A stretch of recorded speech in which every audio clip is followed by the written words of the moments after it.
Hello and welcome to another great day here on the Jet Set. We've got lots planned for you today. Coming up, we're taking a deep dive into the world of cruising and how one cruise company is focusing on philanthropy to enhance its experience for its passengers and the communities that they visit. And what destinations are perfect in May? I've got our favorites. But first, we're talking travel news on Here's This. All of this and so much more is about to take off right here on the Jet Set. Welcome aboard. Bobby Laurie and Nikki Noya have your ticket to travel, food, fitness, and everything you need for an on-the-go lifestyle. Grab your boarding pass. It's time to jet set. It's time to grab a shovel because we're digging into travel topics on Here's This. Storied Love Field in Dallas will be among the first airports in the nation to utilize new technology designed to reduce close calls. The announcement comes on the heels of a near miss at Reagan National Airport in Washington, D.C. Now, the breakthrough technology will be used for airplanes taking off and landing, and it's a safety initiative being introduced by the Federal Aviation Administration. In fact, one of the airplanes involved in the close call at Reagan National Airport was preparing to land while the other was taxiing to take off. It was a case of human error, as one of the air traffic controllers could be heard on audio giving the go-ahead to an airplane that was set to depart, and another could be heard giving permission for a plane to land. Ooh. Now, the two jets were said to be seconds away from colliding. Nobody was hurt, and airport operations were not greatly impacted by this situation. This is crazy. And I always wonder, how actually many times this happens, and also, how do they even do any of this in the first place? I know. Now, we've been hearing a lot more about close calls recently, and in fact, there's been a lot of when airplanes are pushing back or taxiing into the gate, they've been clipping each other's wings or the tails or something like that too. It just seems to be they always say things happen in threes. This is happening in 30s because we've gotten a lot of them. Yeah. But yeah, hopefully this technology will help alleviate some of this. I mean, we were just somewhere, and it was every 15 seconds a plane was landing. And if even one plane wasn't doing what they were supposed to do as soon as they landed, I don't know how everyone else in line, because you can see them coming in line. I mean, it's such a carefully calculated orchestra, but I don't know how they do it. I don't know. I get nervous. Now, here's a quote too. Quote, "If people do not appreciate the seriousness of the safety situation we're in today, then something tragic is going to happen," said Dan Stratman, a retired airline pilot and author of the aviation thriller Mayday. This new technology that they're talking about is supposed to help mitigate that possibility. Quote, "COVID decimated the airline industry and led it to massive retirements, of course, but it was the most experienced people who ended up retiring, and the industry has been scrambling ever since to catch up by hiring new people," he said. Oh, I didn't think about that. And the same thing for air traffic controllers. A lot of the delays you're seeing at airports is because air traffic control has been understaffed. And when they're understaffed, these situations have more of a likelihood of happening. So hopefully that technology can help alleviate the staffing issue. We'll see.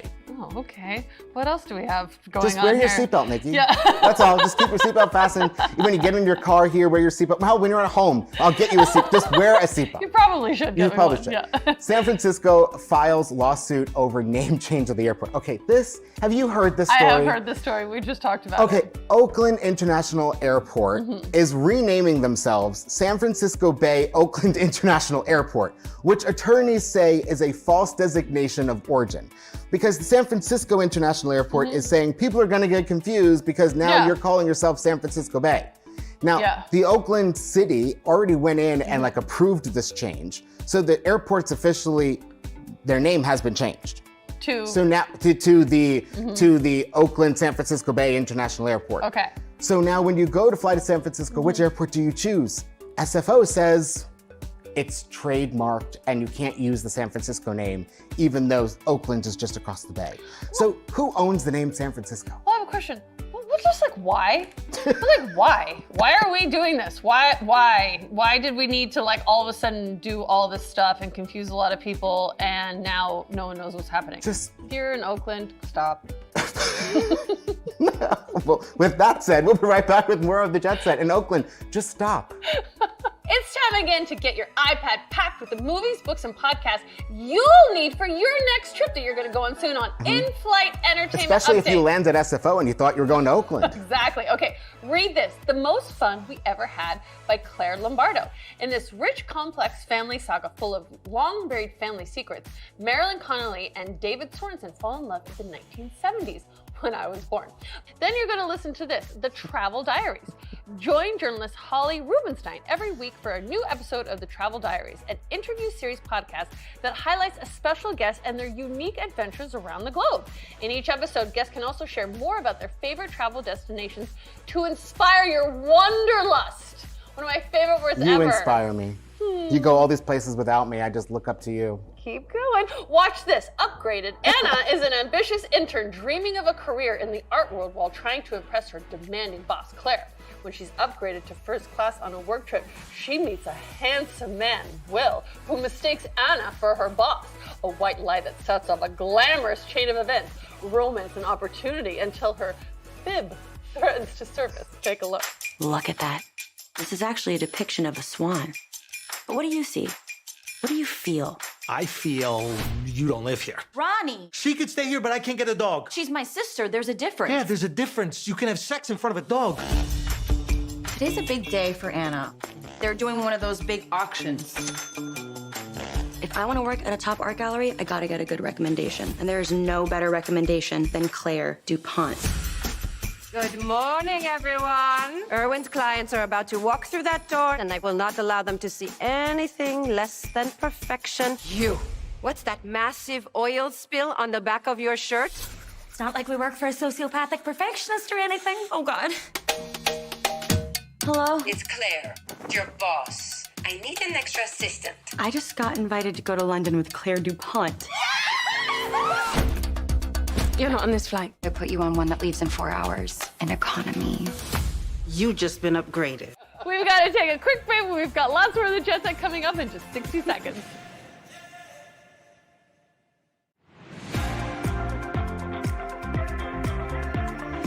Okay, it's no secret that we enjoy cruises here on the Jet Set. So Oh, yeah. today, we're taking a look at some of the more unusual ways people cruise. From a year at sea to ocean crossings, let's dive into non-traditional cruise experiences. Oh, this is new. Let's get into it. And Okay. over the past, let's say, year, we've done a lot of cruises. We have, well, no one has done as much as you, my friend. A lot. All right, let's start with number one that we haven't done. World cruises. Embark on an epic journey around the globe, spanning multiple continents and oceans. World cruises typically last several months and offer unparalleled opportunities to explore diverse cultures, landscapes, and destinations. Now, the Viking World Voyage is 163 days, visits 29 countries, and includes 78 guided tours along your trip. I'm doing this one day. I would love to do that one day. I am absolutely, okay, maybe we should do it together.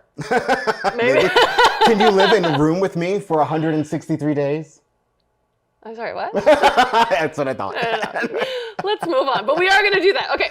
And then you have repositioning cruises. Repositioning cruises happen when ships are relocated from one region to another to accommodate seasonal demand. These voyages often feature unique itineraries, longer durations, and discounted rates, making them favorite among avid cruisers like you. Yep, I've about to never go on even one. heard of this phrase before. About to go on one from New York to London. So I don't want to hear one more time about me not taking you anywhere. 'Cause Oh, in fact, everyone else on that side of the camera is going with me, and just you are staying home this time just to teach you a lesson. Egypt, Iceland, all those places you went to without me. Okay, number three, moving on. Expedition cruises, where rugged adventure meets luxury travel. Expedition cruises take travelers to remote and pristine destinations such as Antarctica, I want to do this, the Arctic, or the Galapagos Islands, offering unparalleled opportunities for wildlife encounters, exploration, and discovery. we have to do this. I know. I want Yeah. to bring the Jet Set to Antarctica. Can you imagine Can you- doing the show next to penguins? Okay, I don't even know what would happen because Juan Carlos Alvarez Marquez would be like laying down on the Yeah, he snow would. with all of the penguins. Yes, he would. Okay, now themed cruises. Immerse yourself in your passion. Thank you. Or interests with themed cruises tailored to specific hobbies, activities, or cultural experiences. From culinary cruises, ooh, I would like that, and wine tastings to music festivals at sea and wellness retreats, there's a themed cruise for every interest and lifestyle. Yeah, there is. I would do all of those, especially the wine tasting one. Yeah, that would be nice. Especially, it's up like the California coast. Oh, that sounds great. I learn something new on the jet set every time. Now, Nikki, you know, number 5, you can also work from sea. You can embrace the digital nomad lifestyle with work from sea programs offered by some cruise lines. These initiatives provide travelers with high-speed internet access, dedicated workspaces, and amenities designed for remote work, allowing them to combine productivity with leisure as they sail to exotic destinations. And one of those cruise lines is Virgin Voyages. They're giving you a month pass to go work remotely from the Mediterranean. Yeah, well, I mean, you get actually the most work done on a cruise because it's like the only time where we can actually like be in one place. It's true. It's true. Now, all of these non-traditional cruise experiences showcase the diversity and innovation within the cruising industry, offering something for every type of traveler, from thrill seekers to digital nomads and cultural enthusiasts. Today, we're talking to Konstantin Venetopoulos, brand director at Variety Cruises. The Variety Cruise mission is to provide life-enriching experiences at sea, going deeper into the destinations that they visit while leaving a minimal or positive impact behind. After a hiatus due to COVID, Variety Cruises brought back its West Africa itineraries last December, celebrating a monumental occasion, the inauguration of the Rose Museum in Lemmenkoto, the Gambia. This museum, adjacent to the Lemmenkoto School, established by Variety Cruises in 2011. Can you guys share more about Variety Cruises' philanthropic arm, Variety Cares? Okay, so Variety Cruises, we are a family-owned business with kind of expedition, soft adventure cruises.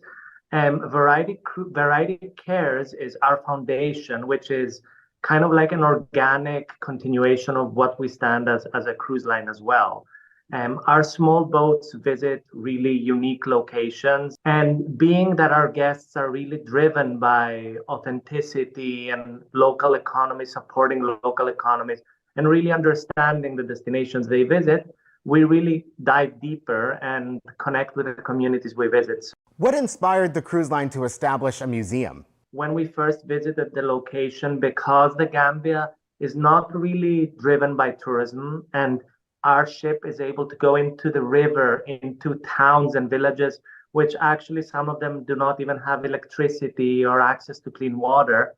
And there is a big division between being on a yacht and being in a community like that. So we were really concerned about the footprint that we'd leave behind and how the communities we visit and our guests connect.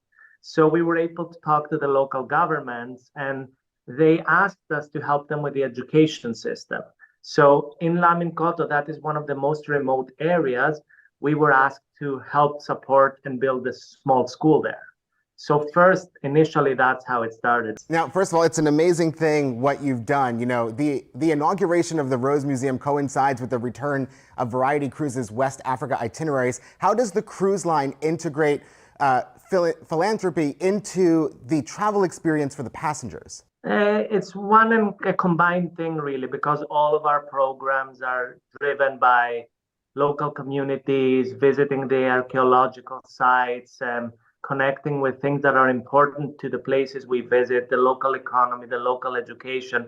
So it's all intertwined. And West Africa is one good example of that. But wherever we go, it's always an integral part of how we visit a destination. That's fantastic. Konstantin, where can we go for more information? For the cruises, you can visit Variety Cruises, and there is the Explorers Club page. So that talks about our mission. So that is a place to look up. Thank you for being here. We've got to take another short break, but don't go anywhere. We've still got lots more of the Jet Set to come. We'll be right back.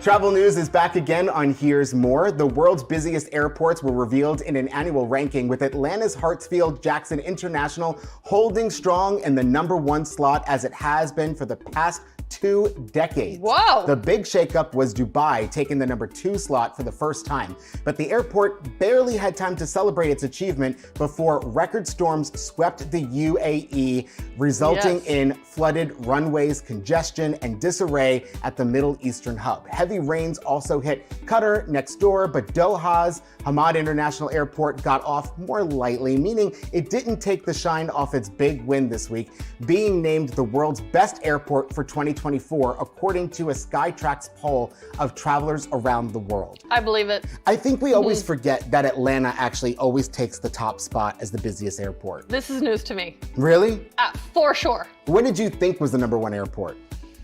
Chicago? See, I would always think like Chicago, JFK, or LAX, but it's always Atlanta. Where were we just literally 3 days ago? I can't even remember. And it was packed. Miami. It was so crowded. It's so crowded. Yeah. But you know, Miami's also special because that's where some of the more interesting passengers come about. Oh man, we could have filmed a whole show just in like one little section of chaos that was happening at the United counter. But no, actually this is news to me. Really? Yeah. Well, do you figure it's a huge hub for Delta? Southwest has a huge hub there as well. And all the international airlines have their own flights. Yeah, So and it's kind of a good location. All right. as long as they don't get a storm. When they get a storm over that airport, Yeah. you're in trouble. Everyone's in trouble. Okay, tourist hotspots are feeling the heat. Amsterdam has taken the drastic step of banning new hotels in a bid to hold back the rising tide of over-tourism in the much-visited Netherlands capital. Now, it's been actively working to discourage party seekers who flock to the city for sex and drugs. Locals in the Canary Islands, a Spanish archipelago, I never say that right either, that sits off the coast of Africa, called for a hunger strike to protest the excessive tourism that they say is pricing them out. In the past decade, tourist numbers have shot up by nearly 5 million a year. Wow. Why? Because of people like you. I want to go there, I want to go there, I want to go there. Everyone needs to go there. Is it really my fault? But actually, I Nikki have a at thejetset.com. I know. I do have a friend in Amsterdam, and he was like, it's actually having a reverse effect, and more people are going to Amsterdam because they're trying to be like, no, please don't come. Like, we're good, and everyone's like, oh, really? Let's see what they're trying to hide from us, and then everyone's going to Amsterdam. I have the inside scoop. I don't know. I like just letting you go. All right, now you know, more and more travelers are ready to make their dream getaway a reality as the calendar flips to May. Warmer temperatures and longer days mean more opportunities to get out of the house and escape the daily grind into a new destination. Now, the hardest part might just be deciding where to go, but don't worry, we have Nikki Noya here, and we have you covered because she tells you exactly where she wants to go, and that means you have to add it to your list as well. So here are some of the best places you can travel this May. That I want to go to. Exactly, that Nikki wants to go to, which means you have to go as well. Well, let's start with the place that will help you get an early start to summer. Check out family-friendly Pensacola, Florida. Visitors can look forward to balmy temperatures ideal for enjoying the region's dozens of miles of beaches, free outdoor concerts such as Tuesdays, bands on the beach, and much more. They've got a lot happening in Pensacola. That sounds fun. Yeah. Well, they're doing all the things down there, aren't they? Yes, they are. All right, what now, else? For a taste of the Caribbean, travel to Turks and Caicos. Oh, sure. May is prime wind season, making this time of year perfect for kiteboarding enthusiasts and explore one of the world's largest coral reef systems. I love Turks I have and never Caicos. been to Turks and Caicos, and I It is desperately want so beautiful. I love it. And people who are into kiteboarding are like into kiteboarding. to go. Are you into kiteboarding? No. But now, how about where to travel to say goodbye to spring? Head to South Carolina's Old English District to experience the largest bloom of rocky shoals, spider lilies in the world. You can, Bobby, celebrate this phenomenon at Lily Fest at Lansford Canal State Park with food, live music, and fun on May 18th. Mark your calendar on your little thingy. Oh, you already did? On my thing. You mean on my phone? Yeah. Because I don't have a book like this big like some other people. Works for me, it doesn't work for everyone. Travelers Okay? can also get a final taste of spring in Bar Harbor, Maine, and nearby Acadia National Park. Bar Harbor is beautiful. It's beautiful. Visitors can enjoy miles of scenic hiking and biking trails in addition to dazzling wildflowers, and visitors can say goodbye to the season. I feel like you now goodbye. At the McLaughlin Garden Lilac Festival in South Paris. Yes, South Paris, near Norway. In Maine. I love all of of these things. Well, we have been talking a lot about shoulder season traveling, which is actually my favorite because I like it less crowded. So there you have it, some of our favorite spots to visit this month to make the most of spring. We've got to take one last break, but I've got your dose of travel inspiration still to come. You don't want to miss it, Bobby. Don't go anywhere.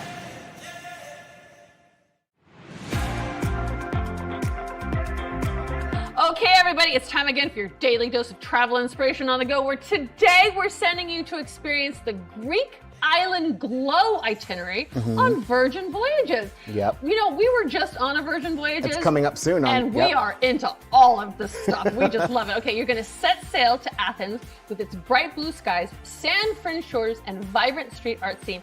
This ever-evolving city is a feast for the senses, just like me.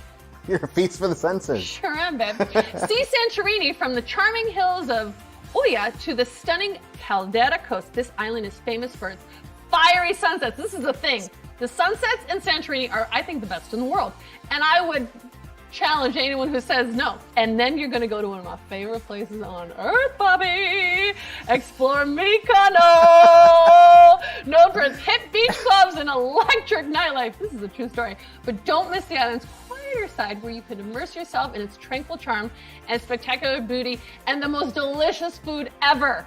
Bobby, you can book this trip by visiting thejetset.com/virgin. And we just had a lot of fun on Virgin Voyages, and we filmed on board, so you'll see that soon. It's a completely different experience. Fun. I know. Bye, everybody. Thanks We'll for see you watching. next time. Because I was dancing.